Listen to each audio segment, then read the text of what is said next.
हो जाएगा, ठीक है। प्लस इस क्वेश्चन के अकॉर्डिंग आंसर पहला सही हो गया जो मैंने यहां पे लिखा है भाई। चलिए मेंशन कर ले इसको, ठीक है भाई। इतनी बात समझ आती है बच्चों को? बिल्कुल छोटे छोटे पॉइंट बिल्कुल याद करके चलिए, कहीं कभी दिक्कत नहीं आएगी।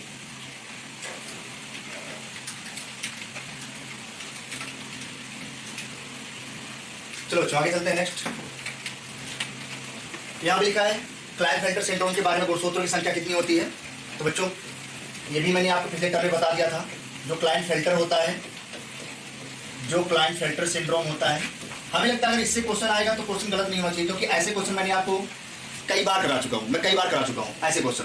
क्लाइनफेल्टर सिंड्रोम बच्चों क्या होता है, इसमें भी क्या हो जाती है बच्चों, ट्राइसोमी हो जाती है, इसमें भी ट्राइसोमी हो जाती है।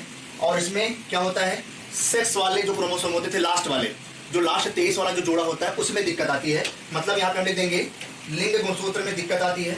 जो लिंग गुणसूत्र होता था, जो ये डिसाइड करता है कि मेल बनेगा या फीमेल, तो लिंग गुणसूत्र में संख्या बढ़ जाती है, लिंग गुणसूत्र में संख्या बढ़ जाती है, लिंग गुणसूत्र में संख्या बढ़ जाती है।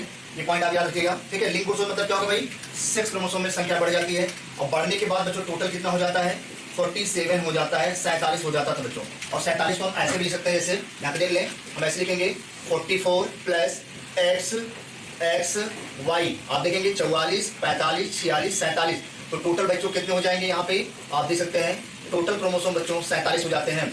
मतलब जो क्लाइनफेल्टर सिंड्रोम होता है, इसमें क्या होता है, बिल्कुल मेल जो होता है पुरुष, वो बिल्कुल फीमेल मतलब महिला की तरह दिखता है। कुछ कैरेक्टर मेल में फीमेल की तरह आ जाते हैं। मतलब आप दूर से देखेंगे तो ऐसा लगेगा बिल्कुल फीमेल है, दूर से देखेंगे तो ऐसा लगेगा फीमेल है, बट वो ना तो मेल होता है ना तो फीमेल होता है, ठीक है। उसी के बारे में बात की जा रही है। बच्चों टोटल आंसर यहाँ पे क्या हो जाएगा, टोटल क्रोमोसोम 47 हो जाएंगे, और आंसर आपका 4th सही हो जाएगा, चौथा सही हो जाएगा।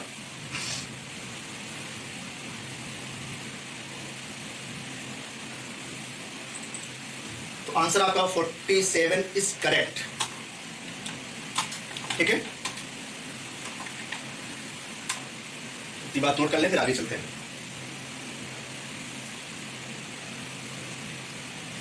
ये सारे जो क्वेश्चन कराए जा रहे हैं आपकी बुक से कराए जा रहे हैं, क्योंकि ऐसा माना जा रहा है कि बिल्कुल 95% क्वेश्चन आपके बुक से ही आने वाले हैं, 95% क्वेश्चन आपके बुक से आएंगे। लेकिन आपको केवल आंसर ही नहीं रटना है, क्योंकि कभी कभी वहां पे ऑप्शन चेंज कर दिया जाता है। बहुत सारे बच्चे आंसर रट के जाते हैं, तो आंसर को रट के ना जाएं, समझ के जाएं, क्योंकि इसी वजह से ये जो सीरीज चलाई जा रही है क्वेश्चन की, इसी वजह से, ताकि एक एक क्वेश्चन का बिल्कुल विधिवत पोस्टमार्टम करके आप तक भेजा जाए, आप उसको समझें आखिर में ऐसा क्यों हो रहा है, क्या दिक्कत आ रही है, कैसे क्वेश्चन को आप करेंगे, भविष्य में आप इसको कैसे सही करेंगे, ठीक है भाई। तो चलिए ये भी हो गया होगा उम्मीद है। नेक्स्ट चलते हैं बच्चों आगे, अगला क्वेश्चन देखते हैं। नेक्स्ट देखो बच्चों, यहाँ पे फिर से सिंपल क्वेश्चन है। क्लाइनफेल्टर सिंड्रोम में क्या होता है भाई, लिखा स्त्री जिसमें पुरुष के सेकेंडरी लक्षण आ जाते हैं, पुरुष जिसमें स्त्री के सेकेंडरी लक्षण आ जाते हैं, किन्नर जिसमें स्त्री के सेकेंडरी, किन्नर नहीं बोलेंगे, इसे बोलेंगे पुरुष जिसमें स्त्री के सेकेंडरी लक्षण आ जाते हैं। इसमें सेकेंडरी सेक्सुअल कैरेक्टर आ जाते हैं भाई। सेकेंडरी सेक्सुअल कैरेक्टर मतलब क्या होता है, आपको पता है कि प्राइमरी जो सेक्स ऑर्गन होता है मेल में वो टेस्टिस होता है, और प्राइमरी सेक्स ऑर्गन जो फीमेल में होता है वो वेजाइना होती है, ठीक है, सॉरी ओवरी होती है, क्या होती है, ओवरी। लेकिन सेकेंडरी सेक्सुअल कैरेक्टर में क्या होता है, मैमरी ग्लैंड का आना, ओवरी का फंक्शन नॉन फंक्शन हो जाना, ओवरी का फंक्शन हो जाना, ये सारे सेकेंडरी सेक्सुअल कैरेक्टर होते हैं किसमें भाई, फीमेल में। तो मेल के अंदर सेकेंडरी सेक्सुअल कैरेक्टर आ जाता है, ठीक है, ये बात समझ लें। पुरुष के अंदर जिसमें स्त्री के सेकेंडरी लक्षण आ जाते हैं, सेकेंडरी सेक्सुअल कैरेक्टर आ जाते हैं। सेकेंडरी सेक्सुअल कैरेक्टर में जो सबसे मॉर्फोलॉजिकली जो सीन होता है, जो दिखता है, मैमरी ग्लैंड का आना, जो मेमोरी ग्लैंड होती है उसका आना भैया क्या कहलाता है, secondary sexual character in male, वही रिप्रेजेंट करता है क्लाइनफेल्टर सिंड्रोम को, ठीक है। तो यहाँ पे आंसर आपका क्या हो गया भाई, तीसरा वाला सही हो गया। बहुत सारे बच्चे बोलेंगे किन्नर जिसमें स्त्री के सेकेंडरी लक्षण आते हैं, तो भाई नहीं, कभी गलती से मत लगा देना। पुरुष के अंदर होता है, मेल के अंदर, मेल लुक लाइक फीमेल, और सेकेंडरी सेक्सुअल कैरेक्टर में ये भी होता है दाढ़ी मूछ का आना, दाढ़ी आ जाए, मूछ आ जाए, इन सब चीजों का आना, ठीक है। चलो भाई आगे चलते हैं। लिखा इसमें निम्नलिखित में से कौन लिंग सहलग्न लक्षण है, सेक्स लिंग या एक्स लिंग, इसको बोलते हैं, इसको बोलेंगे एक्स लिंग बोलें, या इसको क्या बोलेंगे, सेक्स लिंग, यहाँ बोलेंगे सेक्स लिंग लक्षण क्या है, सिंड्रोम, ठीक है भाई। कैरेक्टर सेक्स लिंग कैरेक्टर क्या है, पहले लिखा है निकट दृष्टि दोष, दूसरा तपेदिक, तीसरा वर्णांता, चौथा रिकेट्स। तो बच्चों याद कर लें, हमेशा इसमें जो आएगा वो भाई क्या आएगा, कलर ब्लाइंडनेस, कलर ब्लाइंडनेस जिसको बोला जाता है, कलर ब्लाइंडनेस। यहाँ पे एक नाम और याद कर लें, हीमोफीलिया। हीमोफीलिया ये भी याद कर लें, ये दो नाम याद कर लें भाई, कलर ब्लाइंडनेस एंड हीमोफीलिया।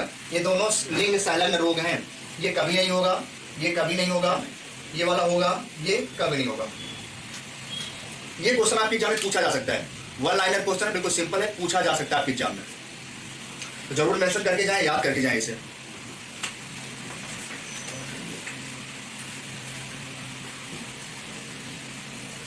ठीक है भाई, चले आगे नेक्स्ट चलते हैं।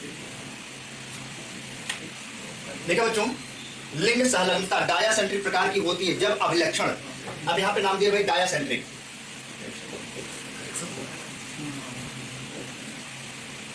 डायासेंट्रिक ये बोला जा रहा है। यहां पे क्या होता है, ऐसा बोला जाता है कोई मदर है, मान लीजिए ये कोई मदर है, कोई मदर है, यहां से कोई लक्षण भैया किसमें चला जाए बच्चों, किसमें चला जाए, पुत्र में, मतलब सन में। मदर से कोई लक्षण कहां जाए, पुत्र में। मदर से या माता से कोई लक्षण कहां चला जाए, पुत्र में, और पुत्र में होते हुए कहां चला जाए भैया, पौत्री में। मतलब यहां समझ लें, माता से पुत्र में और पुत्र से होते हुए तुरंत कहां चला जाए भाई, पौत्री में। तो ऐसे लक्षण को भैया क्या बोलेंगे, डायासेंट्रिक बोला जाता है। ये भी बिल्कुल बहुत ही जबरदस्त क्वेश्चन अगर बनेगा, अगर एग्जाम में आएगा तो काफी अच्छा क्वेश्चन माना जाएगा।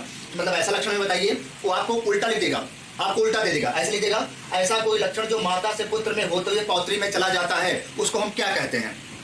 रिवर्स हो गया क्वेश्चन। हमने क्वेश्चन बनाया है लिंग संलग्नता डायासेंट्रिक प्रकार की होती है जब अभिलक्षण। अब जब आपके एग्जाम में आएगा तो ऐसे नहीं आएगा, उल्टा आएगा, लिख देगा ऐसा लक्षण जो माता से पुत्र में होते हुए पौत्री में चला जाता है। ऐसे लक्षण को भैया हम लोग क्या बोलेंगे, ऐसे लक्षण को बच्चों डायासेंट्रिक बोला जाता है। Very very very important question, note कर लें, याद कर लिए।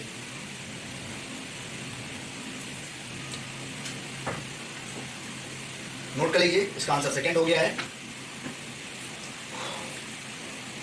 चलिए आगे चलते हैं। थोड़ा लिखा है, यदि एक सामान्य स्त्री का विवाह एक वर्णांध पुरुष से होता है तो उस युगल के। अब ऐसे क्वेश्चन को आप कैसे करेंगे, ये ऐसे जब क्वेश्चन आते हैं तो ये सिंपल नहीं होते, काफी कठिन क्वेश्चन होते हैं। वो बात अलग है कि तुक्के में आपका सही हो जाए, वो बात अलग है कि तुक्के में सही हो जाए, बट ऐसे क्वेश्चन में कभी तुक्का नहीं चलेगा। आपकी बुक में दिया है तो जाहिर सी बात है, कोई बड़ी बात नहीं, क्वेश्चन आ सकता है। क्योंकि 50 में ऐसे 2-4 क्वेश्चन होंगे जो आपको समझ में नहीं आएगा, हो सकता है उन्हीं को समझ में आएगा जो बच्चे काफी अच्छे से पढ़े होंगे, ऐसे लोग कर पाएंगे। यहाँ पे भाई देखो लिखा है, यदि एक समान स्त्री का विवाह एक वर्णांध पुरुष से होता है तो क्या होगा। यहाँ पे देख ले भाई क्या होगा, इस क्वेश्चन को करने के लिए थोड़ा सा देख ले, ऐसे करेंगे हम लोग यहाँ पे। ठीक भाई, थोड़ा सा समझ के चलते हैं, इसके बाद चलते हैं। सबसे पहले सबसे बेसिक पॉइंट ऐसे क्वेश्चन करने के लिए 3 बात मैं बता रहा हूँ, तीनों बात आप नोट कर लें, और उस बेसिक बात को अगर आप जान जाएंगे तो ऐसे कोई भी क्वेश्चन आएंगे आप कभी भी कर लेंगे। देखिए भाई, जैसे मैंने लिखा एक्स वाई, जैसे मैंने लिखा एक्स एक्स, जैसे मैंने लिखा यहाँ पे एक्स वाई, जैसे मैंने यहाँ पे लिखा एक्स एक्स, मैंने एक एक्स के ऊपर बच्चों लिख दिया ऐसे सी करके, एक एक्स के ऊपर हमने सी लिख दिया। ठीक है, हमने यहाँ पर एक एक्स के ऊपर क्या लिख दिया भाई, सी लिख दिया।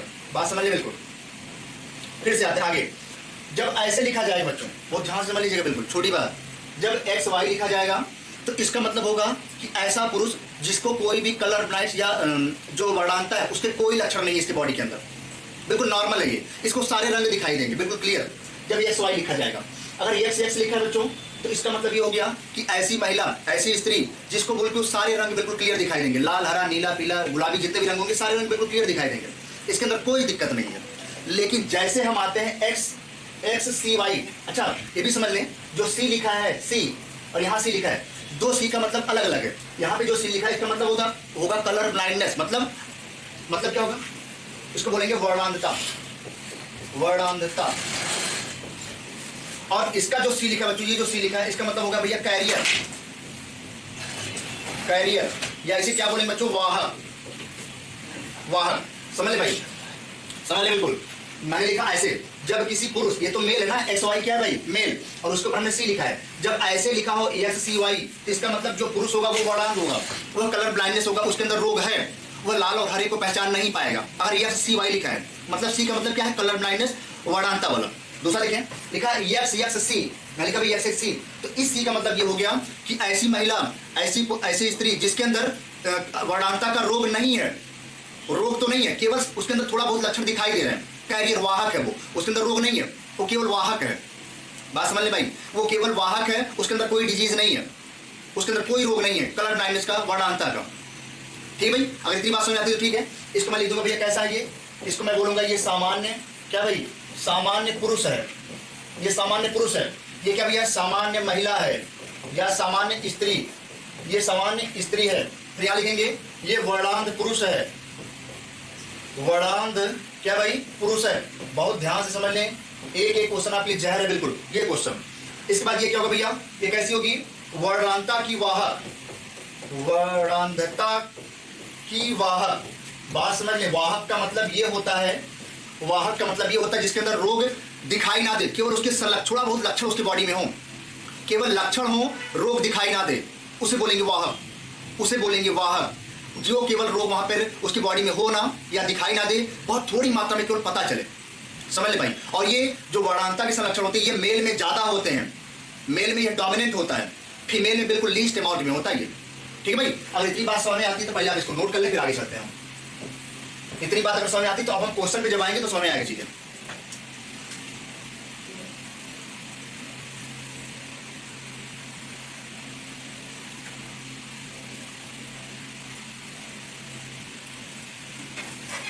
पहले बताओ बच्चों, इतनी बात समझ आती नहीं आती जो हमने अभी बताई, इतनी बात, क्योंकि ऐसे क्वेश्चन जब आएंगे तो बिल्कुल धुआंधार क्वेश्चन बनेगा भाई। और हमने ऑफलाइन बैच में ये क्वेश्चन बहुत धुआंधार कराया है, हमारे सारे बच्चे जो ऑफलाइन वाले बिल्कुल धुआंधार हैं, समझ लो।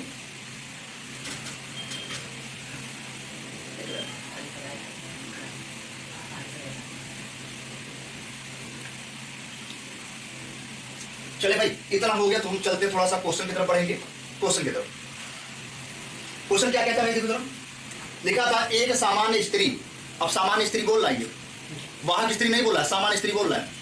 एक सामान्य स्त्री का विवाह या विवाह, जैसे बोल रहे हैं विवाह बोले या विवाह बोले, एक सामान्य स्त्री का विवाह जब एक वर्णांध पुरुष से होता है, सोच ले भाई, ऐसी शादी वादी कभी ना करना गलती से, नहीं तो दिक्कत हो जाती है।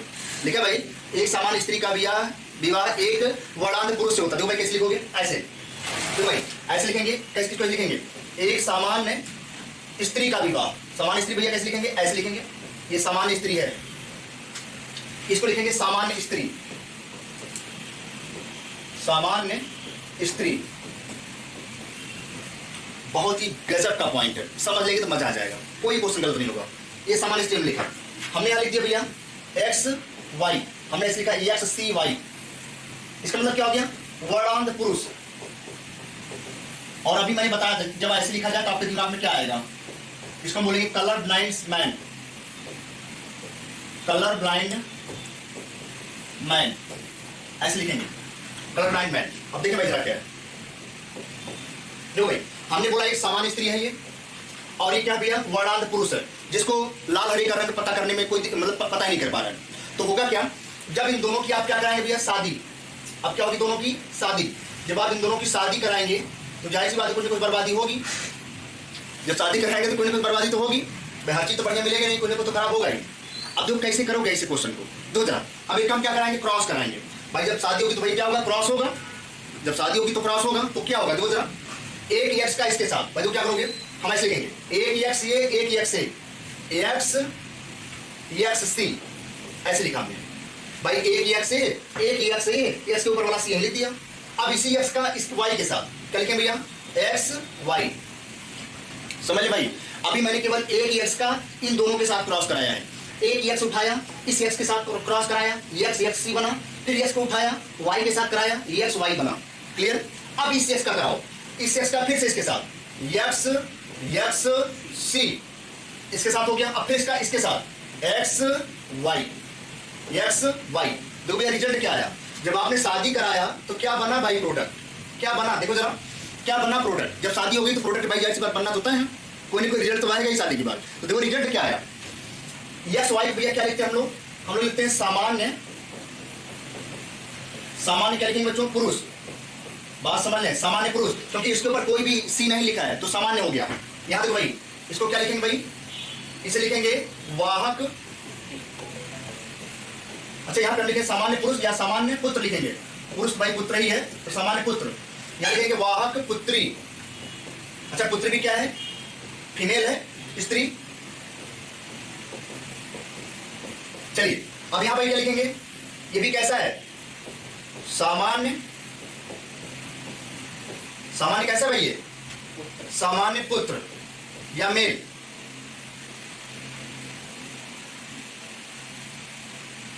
सामान्य पुत्र या इसे क्या बोलेंगे भाई, ये मेल है।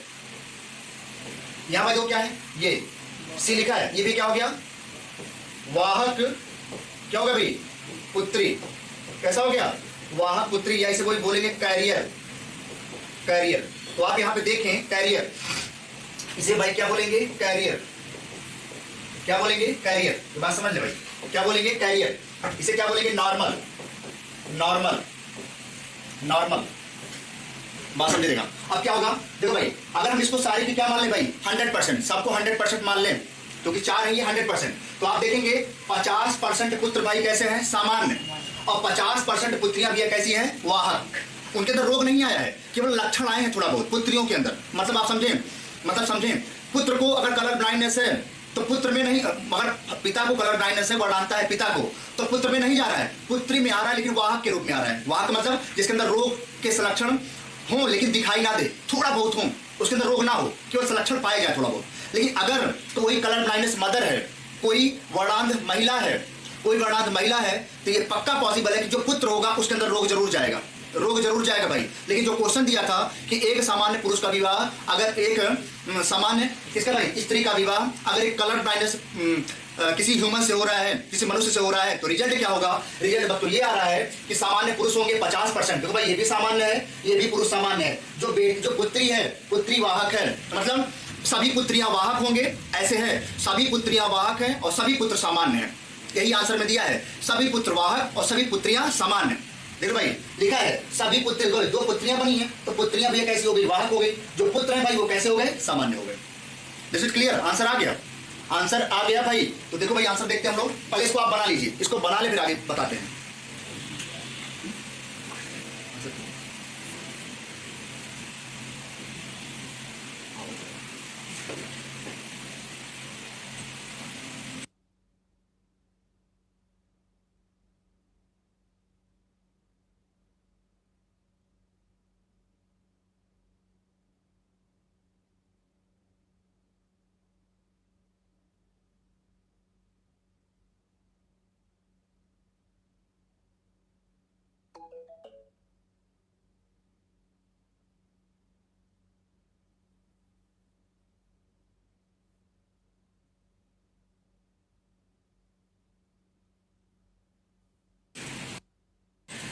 ठीक है भाई, बताइए अगर इतनी बात समझ में आती तो ठीक है, पहले आप फटाफट जल्दी बताएं। इतनी बात समझ में आई नहीं आई, जो हमने अभी ये बताया, इतनी बात समझ में आई नहीं आई। जितने बच्चे बिल्कुल देख रहे हैं ईमानदारी के साथ बिल्कुल फटाफट बताएं, इतनी बात समझ में आई कि नहीं आई, कि दोबारा बताएं। जल्दी देखो भाई, जल्दी फटाफट बताओ, सभी लोग आंसर बताओ। सबको समझ में आया कि नहीं आया, ईमानदारी के साथ। ऐसे क्वेश्चन आप कैसे करोगे, दुनिया में कैसा भी क्वेश्चन आ जाए, गलत नहीं होना चाहिए। हमारे बच्चे जो हमसे पढ़ रहे हैं वो सही करके आएंगे, ये आप प्रॉमिस करिए, बिल्कुल सही करके ही आएंगे। ऐसे क्वेश्चन अगर आया तो बताओ भाई, इतनी बात समझ में आती नहीं आती है। चलो भाई, अगर इतनी आती तो मैं थोड़ा सा क्वेश्चन तरफ पढ़ रहा हूं भाई। देखो यहाँ लिखा है क्वेश्चन, यदि एक सामान्य स्त्री का विवाह एक वर्णांध पुरुष से होता है तो सभी पुत्र वर्णांध, पहला तो गलत हो गया, पहला गलत हो गया, पहला ऑप्शन तुरंत गलत हो गया। सभी पुत्रियां वर्णांध, दूसरा भी गलत हो गया। ठीक है, सभी बच्चों की दृष्टि समान होगी। अच्छा यहाँ पे क्या लिखा है, सभी पुत्रियां वर्णांध और सभी पुत्र समान होंगे। हाँ देखो भाई यहाँ पे देख ले, थोड़ा देख ले भाई, गलती से मिस्टेक। तो यहाँ लिखा भैया, यदि एक सामान्य स्त्री का विवाह एक वर्णांध पुरुष से हुआ है तो देखो भाई क्या दिया यहाँ पे, सभी पुत्रियां भैया कैसा दे दिया है, वर्णांध, और सभी पुत्र कैसे होंगे, सामान्य। अब यहाँ पे देखो दूसरा आंसर सही हो जाएगा, सेकंड वाला क्वेश्चन के हिसाब से, जो क्वेश्चन दिया है उसके हिसाब से आंसर कौन सा हो जाएगा भाई, सेकंड वाला सही हो जाएगा। क्योंकि जो कैरियर हैं, जो वाहक हैं, हो सकता है उनके अंदर वर्णांता के कैरेक्टर आ जाए, इसी वजह से सभी पुत्रियां वर्णांध और सभी पुत्र सामान्य हो जाएंगे। तो दूसरा आंसर आपको लगाने में बिल्कुल देरी नहीं होनी चाहिए। चलिए मैं आपसे एक क्वेश्चन पूछ रहा हूँ, आपसे क्वेश्चन पूछ रहा हूँ, सभी लोग आंसर देंगे बिल्कुल। ठीक भाई, मैं क्वेश्चन लिख रहा हूँ भाई, मैं क्वेश्चन लिख रहा हूँ, आंसर तो दूसरा सही हो गया। चलिए मेरा क्वेश्चन ये है सभी बच्चों से, मेरा क्वेश्चन ये है कि अगर अगर अगर किसी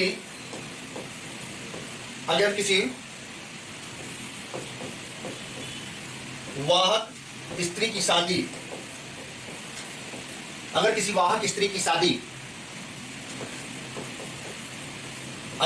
वाहक स्त्री की शादी किसी सामान्य पुरुष से की जाती है, किसी सामान्य पुरुष से अगर किसी वाहक स्त्री की शादी, वाहक जो वर्णांता की वाहक है, जो कलर ब्लाइंड्स की वाहक है, उसकी शादी किसी सामान्य पुरुष से की जाती है तो क्या होगा? तो क्या होगा? सभी बच्चे जल्दी से आंसर करें, हमें इसका आंसर बताएं भाई। क्वेश्चन लिखा है, अगर किसी वाहक स्त्री की शादी जो वर्णांता की वाहक है, अगर किसी वर्णांध वाहक स्त्री की शादी किसी सामान्य पुरुष से की जाती है तो क्या होगा? जो आने वाली जो जनरेशन होगी उसमें क्या रिजल्ट मिलेगा? मतलब उसमें जो पुत्र और पुत्रियां होंगे उसमें क्या होगा? कौन वर्णांध होगा, कौन सामान्य होगा? जल्दी सभी बच्चे आंसर दें हमें, जल्दी से सभी बच्चे आंसर दें भाई।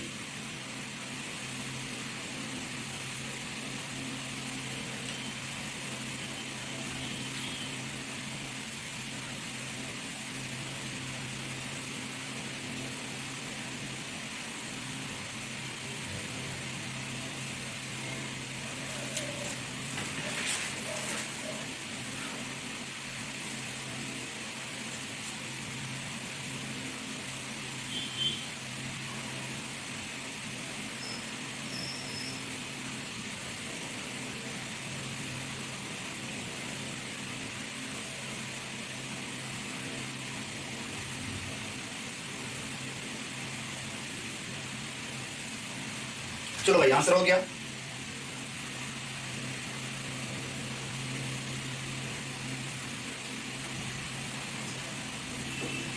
आंसर हो गया भाई, सबका हो गया? सही बच्चे आंसर बताएं जरा, आंसर क्या है?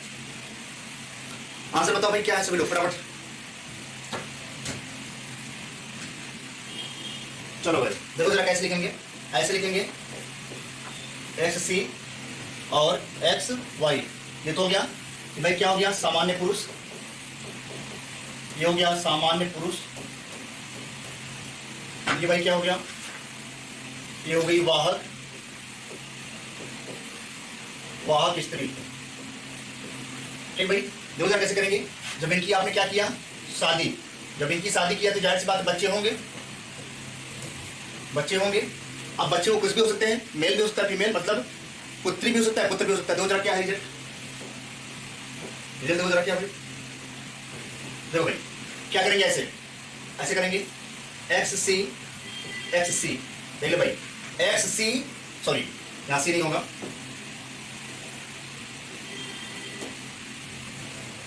देखो भाई क्या होगा? एक्स सी एक्स, फिर इसी का उसके साथ क्या होगा भाई? एक्स सी वाई। देखो भाई इसका पहले इसके साथ, फिर इसी का इसके साथ, ये एक्स सी वाई। अब इसका फिर से एक्स के साथ एक्स एक्स, अब फिर इसके साथ एक्स वाई। देखिए भाई रिजल्ट आ गया आपके सामने, रिजल्ट आ गया बिल्कुल। ठीक है भाई, रिजल्ट आपके सामने है। इसे भाई क्या लिखेंगे? इसे लिखेंगे सामान्य पुरुष, सामान्य पुत्र, पुरुष नहीं लिखेंगे, सामान्य पुत्र लिखेंगे। इसे क्या लिखेंगे भाई? सामान्य पुत्री, ये लिखेंगे भाई सामान्य पुत्री। इसे भाई क्या लिखेंगे? वर्णांध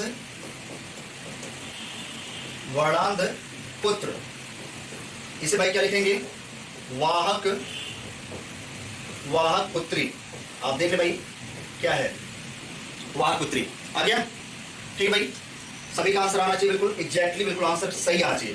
देख भाई अगर हम सबको क्या मान ले भाई? 100%। सभी को अगर मैं 100% मान लूं, सभी को, 4 यहाँ पे लिखे हैं, तो आप यहाँ पे देखेंगे चारों में ऐसा माने 25% पुत्र भैया कैसा है? सामान्य। 25% पुत्री कैसी है? सामान्य। 25% पुत्र भैया कैसा है? वर्णांध। 25% पुत्री कैसी भाई? वाहक मतलब इसके अंदर रोग दिखाई नहीं देंगे, बहुत थोड़ी मात्रा में इसकी बॉडी के अंदर हो सकता है रोग हो, पर रोग दिखाई नहीं देगा।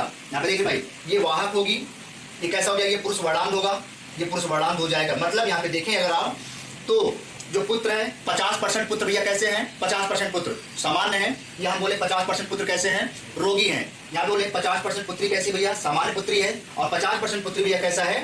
ये बिल्कुल कैसी है? वाहक है। तो ये आप देख सकते हैं, ऐसे क्वेश्चन आपके जान पूछे जाते हैं, इसको आप कर लीजिएगा। ठीक भाई, इसको नोट कर लें, फिर आगे चलते हैं। इतनी बात समझ में आगे सबको? कोई दिक्कत नहीं ना?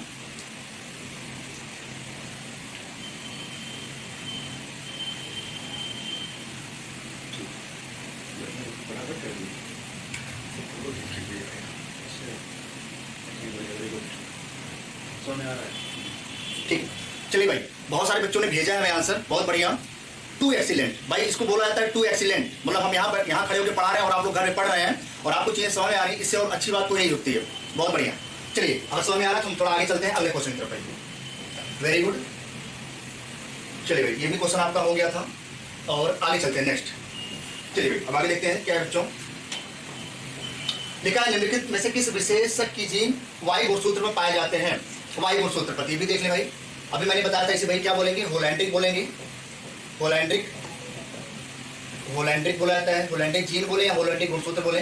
बच्चों आपने देखा होगा आपके घर में जो बाबा दादा रहते होंगे उनके कान में बाल आ जाते हैं, बहुत बड़े बड़े कानों में बाल आ जाते हैं, या कान के ऊपर ये जो कान होता है उसके ऊपर बाल आ जाते हैं, उसको बोल देते हैं हाइपरट्राइकोसिस ऑफ ईयर। ईयर, कान के ऊपर बाल आ जाना, कर्ण पल्लव जो होता है ना, कर्ण पल्लव, उसके ऊपर बाल आ जाना, वो जो आता है वो वाई जीन की वजह से ही आता है। तो यहाँ पे जो वाई गुणसूत्र पाए जाते हैं उसे भैया क्या बोलेंगे, कर्ण पल्लवी पर रोमों की उपस्थिति, कान पर बाल आ जाना। बट अगर आप कभी किसी फीमेल बॉडी के अंदर देखेंगे, किसी महिला के अंदर देखेंगे तो आपको ये देखने को नहीं मिलेगा, मतलब उसके कानों में या कान के ऊपर बाल नहीं आते, कभी नहीं आते हैं, क्योंकि उसके बॉडी के अंदर वाई वाले जीन पाए ही नहीं जाते हैं, मतलब कभी पाए ही नहीं जाते हैं। ये तो केवल मेल का करेक्टर है ना भाई, वाई वाला केवल मेल के अंदर पाया जाता है, कभी फीमेल के अंदर पाया ही नहीं जाता है। ठीक है, इससे आप समझ सकते हैं। तो तीसरा आंसर इसका सही हो गया है, थर्ड वाला आंसर। चलो बच्चों आगे चलते हैं। लिखा है वर्णांध स्त्रियों के लिए निम्न में से कौन सा वाक्य सबसे अधिक सही है। वर्णांध स्त्रियों के बारे में,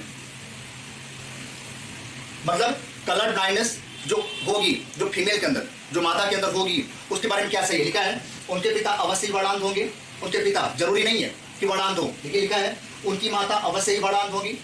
लिखा है उनकी पुत्रियां अवश्य ही वर्णांध होगी। देखो भाई, वर्णांध अगर स्त्रियां हैं तो जरूरी नहीं उनकी पुत्रियां सभी वर्णांध हो, पुत्र हो सकता है, पुत्र 100% होगा। लिखा है उनके पिता व पुत्र दोनों ही अवश्य वर्णांध होंगे, बिल्कुल सही बात है, इनके पिता और पुत्र जरूर होंगे, 100% होंगे। तो आंसर भैया क्या हो जाएगा इसका, डी वाला हो जाएगा, 100% होंगे, क्योंकि ये जेनेटिकल डिसऑर्डर है, क्रॉस वाला है, एक्स लिंक्ड है, सेक्स लिंक्ड है, यक्ष संलग्न रोग है। मतलब यक्ष संलग्न मतलब क्या होता है बच्चों, हम ऐसे यक्ष लिखते हैं, यक्ष मतलब क्या हो गया, अगर मैं यहाँ पे मदर लिख दूं, अगर मैं यहाँ पे फादर लिख दूं, अगर मदर में कोई रोग हो रहा है तो बच्चों किसमें होगा, वो सन में होगा, पुत्र में, और अगर कोई रोग फादर में हो रहा है बच्चों तो वो किसमें होगा, डॉटर में। ऐसे रोग को यक्ष संलग्न या सेक्स संलग्न या एक्स लिंक्ड रोग बोला जाता है। एक्स मतलब आप यक्ष मतलब क्या देखेंगे, क्रॉस, क्रॉस मतलब क्या हो गया, कोई रोग अगर मदर में है तो सन में हो सकता है, सन में अगर मदर को हुआ है तो जाहिर सी बात है कभी ना कभी इसके फादर को भी रहा होगा, कभी ना कभी इसके फादर को भी रहा होगा। तो आप देख सकते हैं लगातार क्रॉस चलता चला रहा है, क्रॉस चलता चला रहा है। अगर फादर को हुआ है तो कभी ना कभी मदर में भी रहा होगा, तो मदर से फादर में, फादर से कहाँ रहा भैया, डॉटर में। लगातार क्रॉस चलता चला रहा है, पीढ़ी दर पीढ़ी चलता चलाता है। तो आंसर यहाँ पे डी वाला हो जाएगा। ऐसे क्वेश्चन बिल्कुल कठिन बड़े होते जरूर है देखने में, बट एक नंबर बिल्कुल घटिया होते हैं, मतलब आप 1 मिनट में कर सकते हैं, सिंपल, केवल आपको बस चीजें पता होनी चाहिए। देखो क्वेश्चन काफी बड़ा है बट एक लाइन में आप यस करिए, लिखिए, खत्म कहानी। चलिए भाई आगे चलते थोड़ा सा, नेक्स्ट अगला लिखा बच्चों यहाँ मनुष्य के संबंध में क्या सही है, मनुष्य के संबंध में क्या सही है। अब देखो यहाँ लिखा है मनुष्य। अब मनुष्य, बहुत सारे बच्चों को मनुष्य का मतलब लगता है कि मेल, पुरुष, आधे बच्चों को ये लगता है कि मनुष्य उसने बोल दिया तो मनुष्य का मतलब होता है कि पुरुष है ये, नहीं, मनुष्य का मतलब हो गया कि वह नर भी हो सकता है और मादा भी, मतलब मेल और फीमेल दोनों हो सकते हैं। तो भाई यहाँ लिखा सभी शुक्राणुओं में यक्ष गुणसूत्र होंगे, यक्ष तो होंगे लेकिन यक्ष नहीं होंगे, यक्ष तो होगा लेकिन यक्ष नहीं होगा, पहला तो गलत हो गया। सभी शुक्राणुओं में वाई गुणसूत्र होंगे, वाई तो होंगे लेकिन वाई नहीं होंगे, दूसरा भी गलत हो गया। तीसरा लिखा सभी अंडाणु समान होते हैं, बिल्कुल सही भैया, जो अंडाणु होते हैं वो ऐसे लिखा जाता है यक्ष और यक्ष, ये तो रिप्रेजेंट करता है यक्ष और यक्ष। तो सभी मनुष्य भैया जो अंडाणु होते हैं वो बिल्कुल समान होते हैं, जो अंडाणु होता है वो समान होता है, वो यक्ष होगा यहाँ पे। देखिए कुछ अंडाणु में यक्ष था, कुछ अंडाणु में वाई गुणसूत्र हो सकते हैं। अंडाणु मतलब क्या होता है, जो एग होता है, तो एग में तो कभी वाई होगा ही नहीं, वाई तो कभी पाया नहीं जाएगा, यक्ष ही पाया जाता है। तो हमें जो बताना है वो लिखना है सभी अंडाणु क्या होते हैं भाई, समान होते हैं, सभी अंडाणु क्या हो जाएंगे, समान हो जाएंगे। तो तीसरा आंसर यहाँ पे सही हो जाएगा आपका, ठीक भाई। चलिए भाई आगे चलते हैं नेक्स्ट। अब ये जो क्वेश्चन लिखा है सभी यहाँ क्वेश्चन लिखा है सामान्य पुरुष तथा वर्णांध नारी के विवाह से बच्चे होंगे। अब इस क्वेश्चन का आंसर आप बताएंगे, मैं नहीं बताऊंगा। चलिए भाई इस क्वेश्चन को आप लोग बताइए फटाफट, क्या होगा इसका आंसर। अगर किसी सामान्य पुरुष का विवाह किसी वर्णांध स्त्री या नारी के साथ होता है तो रिजल्ट क्या आएगा, मतलब आने वाली जो जनरेशन होगी उसमें जो पुत्र और पुत्रियां होंगे उनके अंदर क्या पाया जाएगा। सभी लोग फटाफट बताएं जैसे मैंने आपको बताया है, आंसर फटाफट बताइए भाई। इस क्वेश्चन का आंसर सभी बच्चे बिल्कुल ट्राई करें, क्योंकि कुछ ही बच्चे आंसर देते हैं, सारे बच्चे बिल्कुल क्यों उनको लगता है कि आंसर बताया जाए। तो सारे क्वेश्चन का आंसर नहीं बताया जाएगा। ये बात समझ लें सारे बच्चे। जो क्वेश्चन मैं रिपीट कर चुका हूँ, जिसको मैं बार बार बता रहा हूँ, उसको मैं बार बार यहाँ पे जब क्वेश्चन आएगा तो आपसे ही पूछूंगा और आपको ही आंसर देना है, अगर एग्जाम में सिलेक्ट होना है तो।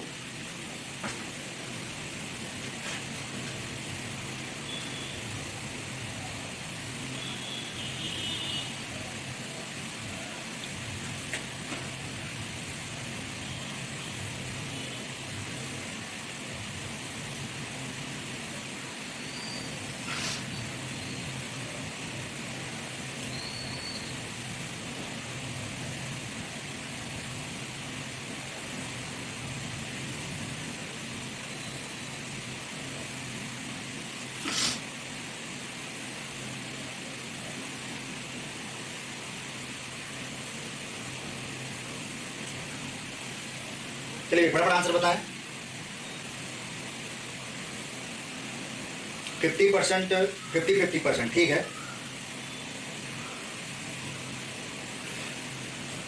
50-50%। बहुत सारे बच्चे डी बोल रहे हैं, बहुत सारे ए बोल रहे हैं, कुछ डी बोल रहे हैं, कुछ ए बोल रहे हैं। अभी बात तो हमें भी नहीं पता है डी सही कि ए सही है, वो तो निकालना पड़ेगा। ठीक भाई, डी ए बी, कुछ लोग डी ए बी सब बोल रहे हैं, डी ज्यादातर डी वाले हैं भाई। अच्छा, ये लोग इमेज भेजिए जरा भाई, देख लें इमेज क्या है।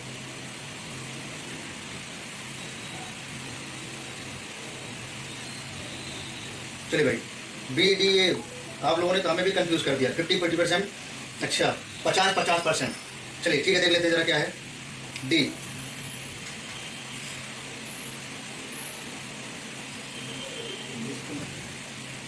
चलिए भाई, चलिए अगर आप लोगों ने आंसर बताया तो सही ही होगा, क्योंकि आप लोगों के पास भी कॉन्फिडेंस है। ठीक है, सही बताया होगा आपने।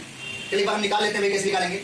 सामान्य पुरुष है तथा वर्णांत नारी है। देखो जरा भाई कैसे निकालेंगे, आंसर में नहीं पता, आंसर तो भी निकालेंगे बिल्कुल 1 मिनट में। देखो भाई यहाँ पे कैसे लिखेंगे, हमने बोला एक वर्णांत, सामान्य पुरुष वर्णांत नारी। सामान्य पुरुष को कैसे लिखेंगे बच्चों, एक्स वाई लिखेंगे, एक्स वाई। और वर्णांत नारी को बच्चों कैसे लिखेंगे, एक्स सी, एक्स सी।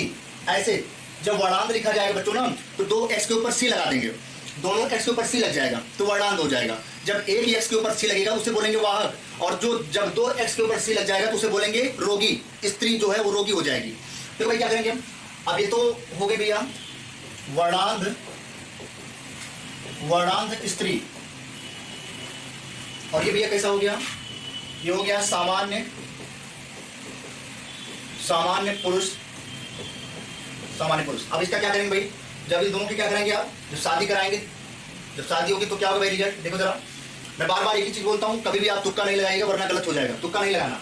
आप कैसे करेंगे, हमने किया एक एक्स का क्रॉस, पहले ए को उठाइए, इन दोनों के साथ क्रॉस कराइए। तो भाई कैसे करेंगे, एक्स सी ऐसे कर दिया हमने, ऐसे एक्स सी एक्स ऐसे कर दिया। ठीक है, दूसरा क्या करेंगे, एक्स इसके साथ, एक्स एक्स सी, सेम हो गया भाई।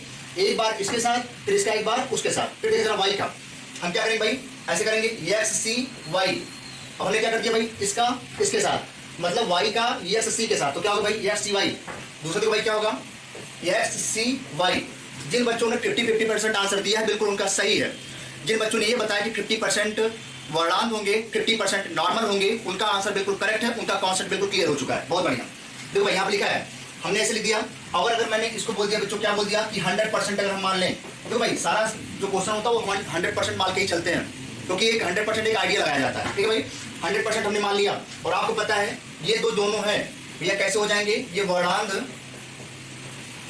वर्णांत पुत्र हो जाएंगे। कलर माइनस क्या हो जाएंगे बच्चों, सन, क्योंकि ये दोनों मेल है। आप देखें ये दोनों मेल है तो वर्णांत हो जाएंगे। फिर देखो बच्चों क्या हो गया यहाँ पे, ये कैसे हो जाएंगे भैया, वाहक। हमने बताया जब एक एक्स लगाए, एक एक्स के ऊपर सी लगा होगा तो उसे क्या बोल देंगे, वाहक। मतलब इसे बोल देंगे यह वाहक पुत्री होगी। वाहक का मतलब बार बार याद रखें, कभी कभी वो वाहक नहीं लिखता, वो कैरियर लिख देता है। समझ ले भाई, कभी कभी एग्जाम में वह वाहक नहीं लिखेगा, वो लिख देगा कैरियर। तो कैरियर का मतलब अंडरस्टूड हो गया कि वह वाहक है। ठीक है भाई, तो देख ले भाई 50% भैया कैसा हो गया, जो पुत्री होगी वो इस रोग की वाहक होगी, और 50% पुत्र कैसा हो गया, इस रोग, यह रोग इसमें पाए जाएंगे। तो जिस बच्चों ने 50-50% बोला है उनका बिल्कुल सही आंसर है। ठीक भाई, चलिए या हम इसको ऐसे भी बोल सकते हैं 2 तरीके से। सभी पुत्र कैसे होंगे भाई, वर्णांत। इसका आंसर ऐसे भी आपके एग्जाम में लिखा मिलेगा, सभी पुत्र, सभी पुत्र वर्णांत, सभी पुत्र वर्णांत। और यहां पे हो जाएगा बच्चों सभी पुत्रियां, सभी पुत्रियां वाहक, सभी पुत्रियां वाहक। ये दो तरीके से क्वेश्चन आपके एग्जाम में आ सकते हैं। फिलहाल जो क्वेश्चन दिया गया है वो ऐसे दिया है, सभी पुत्र वर्णांत, सभी पुत्रियां वाहक। आंसर आ गया होगा, ठीक है भाई। चलिए सभी बच्चों का आंसर आ गया है और मैं आगे चलता हूँ। जिन बच्चों का नहीं आया वो फिलहाल इसको नोट कर लें, ऐसे बना लें, बनाने की कोशिश करें 3 से 4 बार, अपने आप क्वेश्चन को फ्रेम करिए, आ जाएगा। चलो बच्चों आगे चलते हैं हम थोड़ा सा क्वेश्चन की तरफ। आपके सामने भाई लिखा है पुत्र वर्णांत पुत्रियां वाहक। देखिए भाई वर्णांत पुत्र व पुत्रियां, तो पहला तो गलत हो गया। देखा वर्णांत पुत्रियां समान पुत्र, गलत हो गया। पुत्रियां पुत्र समान, गलत हो गया। तो पुत्र भैया वर्णांत थे और पुत्रियां कैसी थी बच्चों, वाहक थी। बिल्कुल आसान क्वेश्चन है। चौथा वाला आंसर, जिन बच्चों ने चौथा आंसर बताया उनका सही था। जो बच्चों ने चौथा आंसर बताया था उन्होंने भी कॉन्सेप्ट और सॉल्व करके बताया था। जिन बच्चों ने बी ए सी बताया वो तुक्का वाले हैं भाई, तुक्का नहीं चलेगा। अगर एग्जाम को क्रैक करना है तो तुक्के से बाहर आइए, तुक्का नहीं सिखाया जा रहा, बिल्कुल कॉन्सेप्ट के साथ बताया जा रहा है, ठीक है भाई। चलिए क्वेश्चन हो गया, डी आंसर सही हो गया। चलिए बच्चों का चलते हैं नेक्स्ट। फिर से वही घिसा पिटा क्वेश्चन पिछला वाला आ गया, मंगोलियन सिंड्रोम किसे बोलते हैं। तो बच्चों मंगोलियन सिंड्रोम क्या होगा, 21वें गुणसूत्र पर जो ऑटोसोम पाए जाते हैं उसे बोलेंगे मंगोलियन सिंड्रोम, इसी को बोलेंगे डाउन सिंड्रोम। चलो बच्चों आगे चलते हैं नेक्स्ट। देखा आनुवंशिक क्षेत्र में सर्वप्रथम किसने प्रयोग किया था भाई, तो मेंडल साहब ने सबसे पहले प्रयोग किया था।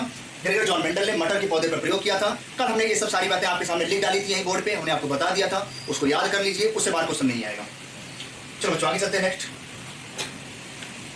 देखा बार बॉडी पाई जाती है, कल का ही क्वेश्चन है बिल्कुल आपके सामने है कि बार बॉडी निकालते कैसे हैं, पहचानते कैसे हैं, कहां से क्रोमोसोम में कितनी बार बॉडी पाई जाती है।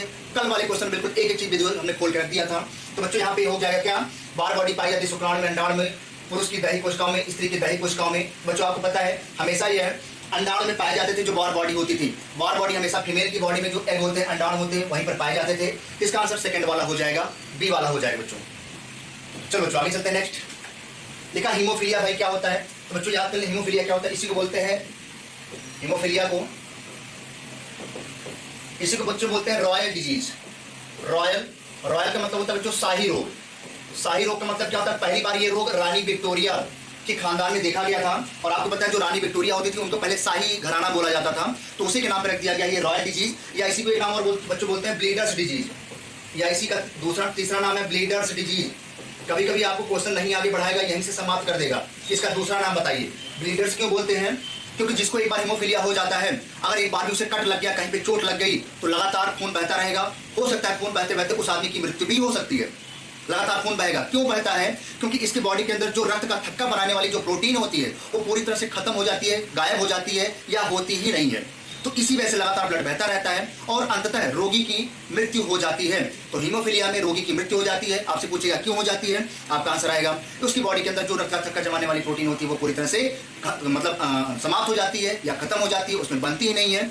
दूसरा क्वेश्चन यहाँ पे बनेगा, इसका दूसरा नाम क्या भाई, रॉयल डिजीज, इसे बोलते हैं शाही रोग। रॉयल का मतलब होता है शाही, और ब्लीडर डिजीज या इसे बोलते हैं रक्त स्रावी रोग, रक्त स्रावी डिजीज। तो सारे नाम आपके सामने हो गए। देखा भैया हीमोफीलिया में होता है रक्त का थक्का नहीं जमता भाई, तीसरा आंसर सही हो गया। रक्त का थक्का क्यों नहीं जमता, क्योंकि इसकी बॉडी के अंदर जो ब्लड का क्लॉट कराने वाली जो प्रोटीन होती है वो नहीं पाई जाती। अब आपको पता है ब्लड क्लॉट कराने वाली जो प्रोटीन होती है वो प्लाज्मा में पाई जाती है। 3 प्रकार की होती है, फाइब्रिनोजन, प्रोथ्रोम्बिन, ये सारे होते हैं भाई। फाइब्रिनोजन, प्रोथ्रोम्बिन, ये ऐसी प्लाज्मा प्रोटीन होती है जो ब्लड को, रक्त को थक्का जमाने में मदद करती है। यही प्रोटीन पूरी तरह से ब्लड में एब्सेंट हो जाती है, इसी वजह से हीमोफीलिया रोग हो जाता है। और अगर कभी भी कट लग गया तो लगातार खून बहता रहता है। तो तीसरा आंसर बिल्कुल सही हो गया, रक्त का थक्का नहीं जमता, रक्त का थक्का नहीं जमता है। तीसरा आंसर बिल्कुल सही है बिल्कुल। चलिए ये भी जेनेटिकल डिसऑर्डर है, ये भी समझ लें, ये भी जेनेटिकल है, यस लिंक्ड रोग है, सेक्स लिंक्ड रोग है, ठीक है भाई। इसमें भी आपसे क्वेश्चन ऐसे पूछेगा, इसमें भी क्वेश्चन पूछ सकता है हीमोफीलिया के बारे में कि एक सामान्य पुरुष का विवाह एक किसी हीमोफीलिया स्त्री से किया जाता है। ये आपसे पूछ लेगा, एक हीमोफीलिक पुरुष का विवाह एक सामान्य स्त्री से किया जाता है तो आने वाली जनरेशन में जो पुत्र और पुत्रियां होंगे उसमें क्या होगा। तो जैसे मैंने वर्णांता बताया है वैसे आप तुरंत हीमोफीलिया का क्वेश्चन लगा सकते हो बिल्कुल, ठीक है भाई। आप तुरंत लगा लेंगे, जैसे मैंने वर्णांता बताया वैसे क्वेश्चन इससे ही बनते हैं हीमोफीलिया से, क्योंकि आपके बुक में हीमोफीलिया से क्वेश्चन दिया नहीं है। तो आप कलर ब्लाइंडनेस की जगह केवल हीमोफीलिया कर लीजिएगा, बाकी क्वेश्चन बिल्कुल वैसे हो जाएगा, आप कर लीजिएगा जरूर। चलिए भाई आंसर नोट कर लें, इसका तीसरा हो गया। नेक्स्ट चलते हैं बच्चों आगे। देखा बच्चों आनुवंशिकता का गुणसूत्री सिद्धांत किसने दिया, बहुत ही अच्छा क्वेश्चन है। क्रोमोसोमल थ्योरी ऑफ इनहेरिटेंस के बारे में पूछा गया है। गुणसूत्री, क्रोमोसोमल थ्योरी ऑफ इनहेरिटेंस, गुणसूत्रीय सिद्धांत किसने दिया, एनसीईआरटी का लाइन, बिल्कुल बहुत जबरदस्त क्वेश्चन पूछा जा सकता है। सटन एंड बॉवेरी, 2 वैज्ञानिक ने मिलकर के दिया था भाई क्रोमोसोमल थ्योरी ऑफ इनहेरिटेंस।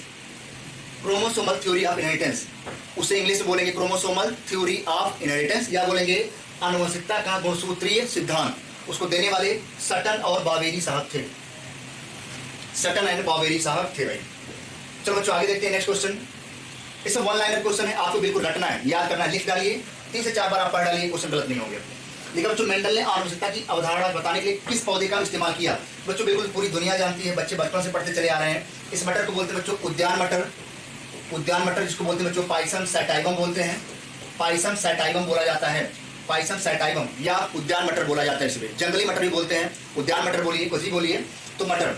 ठीक भाई, तीसरा आंसर यहाँ पे सही हो गया। अब जिन बच्चों को नहीं पता होगा, कुछ लोग सलजम लगाएंगे, कुछ लोग टमाटर लगाएंगे, कुछ लोग आलू लगाएंगे, क्योंकि जो यूपी कैडेट के जो एग्जाम होते हैं उसमें कुछ बच्चे ऐसे होते हैं जो फर्जी एग्जाम पेपर डाल देते हैं कि हम चलो डाल दें, एक बार देख लें, तुक्का हो सकता लग जाए। बहुत सारे बच्चे बैठते हैं सरस्वती माँ सलजम, हे सरस्वती माँ आलू, तो वहाँ नहीं चलता। जिसको आता है तो आता है, नहीं आता है तो बस तुक्का लगाने में।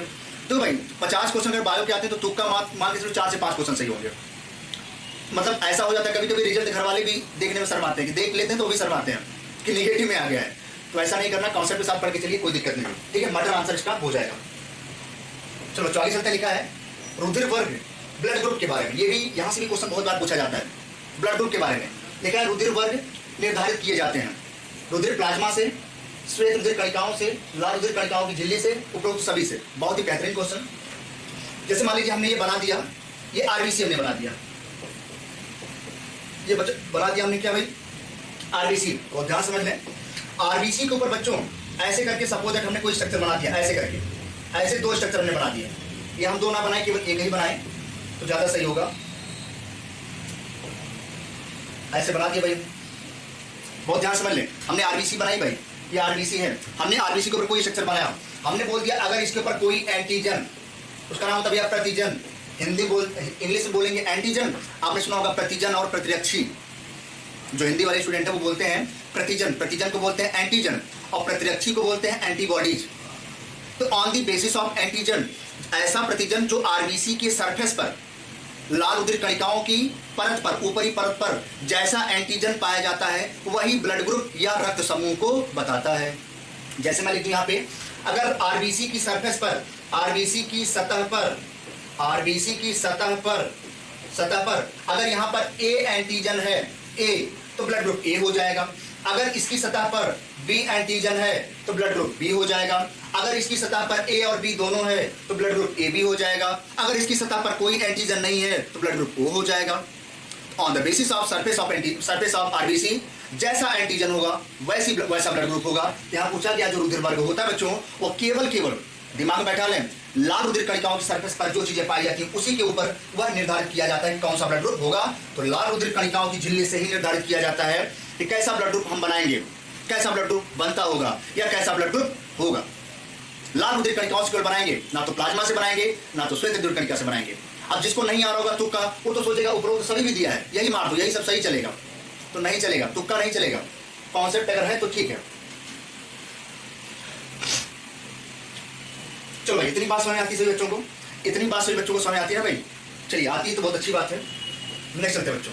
लिखा है निम्नलिखित में से कौन वह रोग जो वंशागत होता है। तो बच्चों वंशागत रोग तो वही होगा ना जो भी मैंने बताया, वर्णांता और हिमोफीलिया। तो देखना भाई, एक ही रोग यहाँ दिया है, हिमोफीलिया।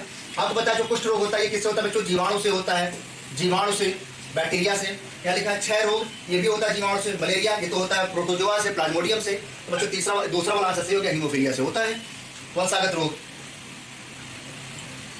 चलो भाई आगे चलते हैं नेक्स्ट।